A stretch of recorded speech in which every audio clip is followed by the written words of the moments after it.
Good morning students. आज हम करते हैं क्लास 8 का आपका चैप्टर है 4th मटेरियल्स। ठीक है, और इसमें हम पढ़ेंगे मेटल्स एंड नॉन मेटल्स।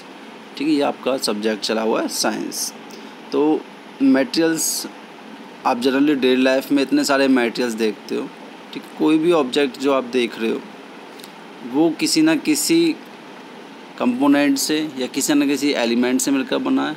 ठीक है, अब वो जो कंपोनेंट्स या जो एलिमेंट्स यहाँ पे यूज हो रहे हैं वो एलिमेंट्स ही फर्दर क्लासिफाई होते हैं कि मेटल्स कौन से हैं, नॉन मेटल्स कौन से हैं या मेटलॉइड्स कौन से हैं। तो आज हम यहाँ देखेंगे कि एलिमेंट्स को किस तरह हम यहाँ पे क्लासिफाई कर रहे हैं और उन मेटल्स के नॉन मेटल्स की क्या प्रॉपर्टीज़ हो सकती हैं, फिजिकल प्रॉपर्टीज़ हो या उनकी केमिकल प्रॉपर्टीज़ हो या उनके यूजेज हो हमारी डेली लाइफ में। तो इन सब को हम यहाँ पे देखेंगे। तो देखिए एलिमेंट्स क्या है, is the building block of all matter, कि जो भी मैटर है वो किससे मिलकर बनता है, वो एलिमेंट से मिलकर बनता है। It is a pure type of substance made up of same kind of atoms. ठीक है, एलिमेंट क्या होता है, ये प्योर टाइप ऑफ सब्सटेंस होता है जो एक ही जैसे एटम से मिलकर बना होता है। फॉर एग्जांपल अगर गोल्ड की बात करें तो जो गोल्ड के एलिमेंट्स हैं वो सिर्फ गोल्ड के एटम से ही बने होंगे।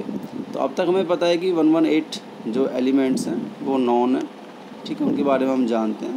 Based on their general physical chemical properties elements are classified. तो उन प्रॉपर्टीज़ के बेस पे, चाहे वो फिजिकल हो चाहे केमिकल हो, एलिमेंट्स को हम मेटल और नॉन मेटल में क्लासिफाई कर देते हैं।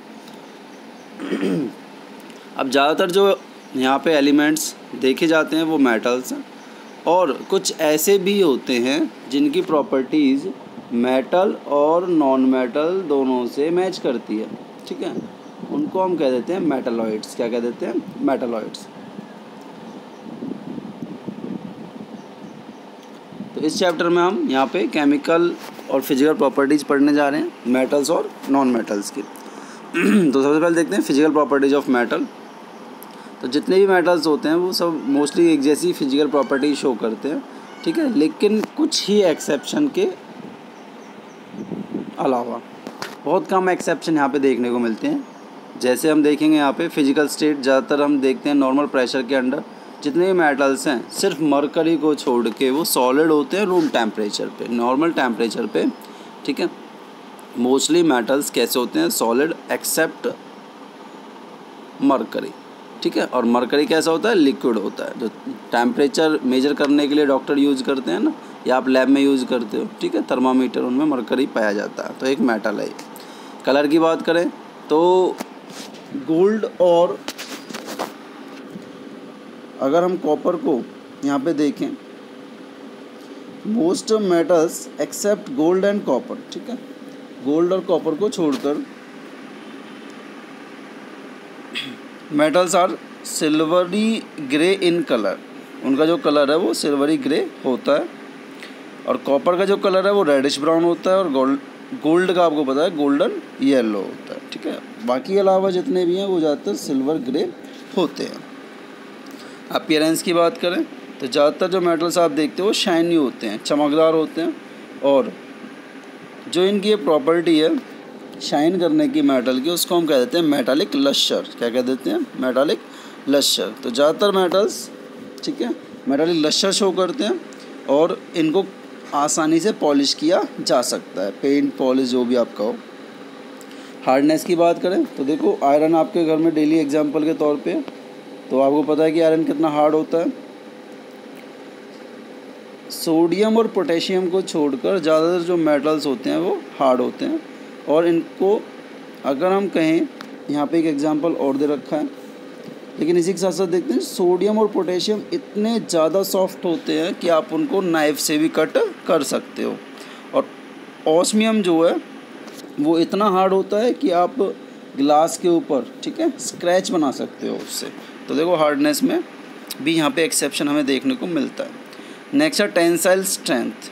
अब टेंसाइल स्ट्रेंथ क्या होती है, टेंसाइल स्ट्रेंथ होती है कि कोई भी पर्टिकुलर मेटल या कोई भी ऑब्जेक्ट कितनी पावर रखता है, कितने प्रेशर को सहन कर सकता है, ठीक है, कितने स्ट्रेस को झेल सकता है, उसको हम कहते हैं टेंसाइल स्ट्रेंथ।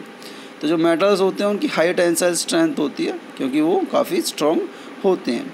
एग्जाम्पल के तौर पे आप देख सकते हैं कि जो आयरन है तो बहुत ज़्यादा स्ट्रेस ये सहन कर सकता है, इसीलिए इसका यूज बिल्डिंग बनाने में, ब्रिज बनाने में, ठीक है, रेलवे ट्रैक्स बनाने में इनका यूज किया जाता है। नेक्स्ट है आपकी मैलिएबिलिटी। तो मैलिएबिलिटी क्या होती है कि एक ऐसी प्रॉपर्टी जिसमें आप मेटल्स को, ठीक है, कन्वर्ट कर सके थिन शीट में। आप डायग्राम में साइड में देख सकते हैं, जैसे आप एल्युमिनियम फॉयल देखते हो एग्जांपल के तौर पे, तो ठीक है, सिल्वर फॉयल आप देखते हो, तो इस तरह से हम इनको थिन शीट में कन्वर्ट कर लेते हैं। तो जो मेटल्स होते हैं उनको हैमर्ड मतलब पीट कर या हथौड़े से थिन शीट में कन्वर्ट कर सकते हैं। Silver can be beaten to very thin leaves, बहुत ही पतली एक पत्ते की तरह सिल्वर को हम कन्वर्ट कर सकते हैं। Gold and silver are the most malleable, सबसे ज़्यादा मेलेबल गोल्ड और सिल्वर है हमारे। और गोल्ड इतना मेलेबल होता है कि अगर हम इसकी थोड़ी सी क्वांटिटी को भी हैमर्ड करें तो बहुत ही पतली शीट, ठीक है, हमें मिल जाती है। You might have seen silver work on barfi, barfi के ऊपर आपने वो सिल्वर का वर्क देखा होगा, ठीक है, तो ये इसी की मैलेबिलिटी प्रॉपर्टी को शो करते हैं। Aluminium foil is used in the packaging of food material, ये आपको पता ही है। तो यहाँ पे एक एक्टिविटी दे रखी है जिसमें आपको मैलेबल नेचर देखना है इनका, ठीक है, तो मैलेबल नेचर आप यहाँ पे देख सकते हैं। कुछ एग्जांपल लेके एल्युमिनियम वायर, कॉपर, ठीक है, या फिर इसके अलावा कोल पीस, आयरन नेल, पेंसिल, ठीक है, लेड, ये सब आप यहाँ पे लेके देख सकते हैं। तो आपको उनको बीट करके देखना है, ठीक है, हैमर्ड करके देखना है, तो आपको पता चल जाएगा कि मैलेबल नेचर के कौन से हैं और कौन से नहीं हैं। नेक्स्ट इनकी प्रॉपर्टीज़ है डक्टिलिटी। डक्टिलिटी में क्या करते हैं, हम इनको थिन वायर में कन्वर्ट कर लेते हैं, ठीक है। तो मेटल्स आर डक्टाइल, ये डक्टाइल होते हैं क्योंकि इनको हम थिन वायर में कन्वर्ट कर लेते हैं। प्लेटिनम, गोल्ड और सिल्वर जो है वो बहुत ही मोस्ट डक्टाइल मेटल हैं क्योंकि उनको बहुत ही आसानी से और बहुत पतले वायर में हम कन्वर्ट कर सकते हैं। कंडक्टिविटी की बात करें तो हीट और इलेक्ट्रिसिटी को ये कंडक्ट करते हैं, ठीक है, जब इन पर लाइट पड़ती है तो गर्म भी हो जाते हैं, और अगर इलेक्ट्रिसिटी पास करते हो तो ये करंट भी पास करते हैं, ठीक है। तो सिल्वर क्या है, बेस्ट कंडक्टर ऑफ इलेक्ट्रिसिटी है, और कॉपर उसके बाद आता है सेकंड नंबर पे, ठीक है, सिल्वर के बाद आता है copper.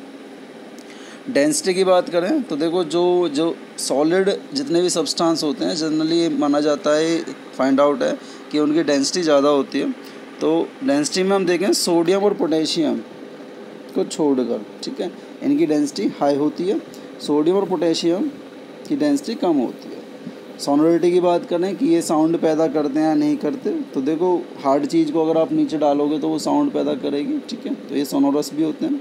Metals when hit by hammer, जब इनको हैमर से हिट किया जाता है तो ये रिंगिंग साउंड पैदा करते हैं, और इसीलिए जो आपके बेल्स होती हैं या वायर्स होते हैं, ठीक है, तो इनका यूज़ किया जाता है उनको बनाने में क्योंकि ये साउंड पैदा करते हैं।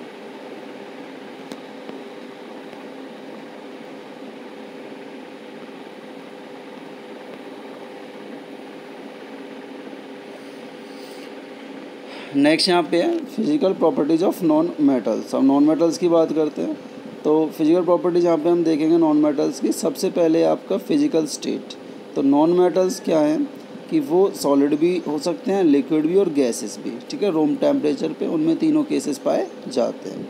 एग्जाम्पल के तौर पर बात करें, सल्फ़र और फॉस्फोरस जो हैं वो आपके सॉलिड है, ठीक है जी। ब्रोमीन जो है वो एक लिक्विड है, और हाइड्रोजन, ऑक्सीजन ये आपकी गैस है। कलर की बात करें तो इनमें कलर भी काफ़ी वैरायटीज़ होती हैं।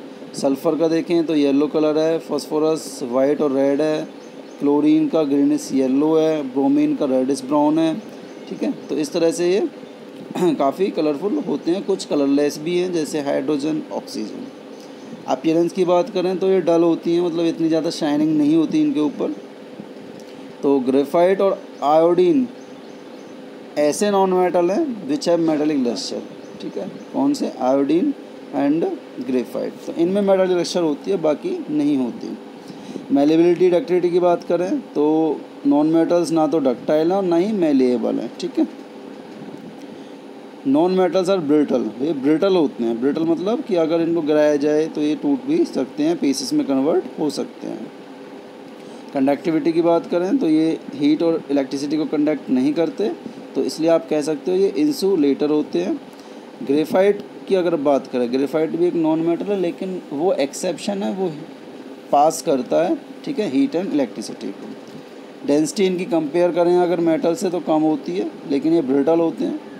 डायमंड ऐसा है, इनमें एक एक्सेप्शन है, जो कार्बन का ही एक फॉर्म है, वो हार्डेस्ट नेचुरल सब्सटेंस है। मतलब जितने भी अब तक सब्सटेंस हम लोग जानते हैं, साइंटिस्ट जानते हैं, उन सब में ये माना गया है कि डायमंड सबसे ज़्यादा हार्ड होता है, तो उसकी डेंसिटी ज़्यादा होगी। टेंसाइल स्ट्रेंथ की बात करें तो बहुत कम इनकी टेंसाइल स्ट्रेंथ होती है, क्योंकि ये आसानी से टूट जाते हैं। और सोनोरस की बात करें तो ये साउंड भी प्रोड्यूस नहीं करते, ठीक है। तो यहाँ पे आपकी फिजिकल प्रॉपर्टीज़ ओवर हैं इनकी, इनको आप अच्छे से रिवाइज करें।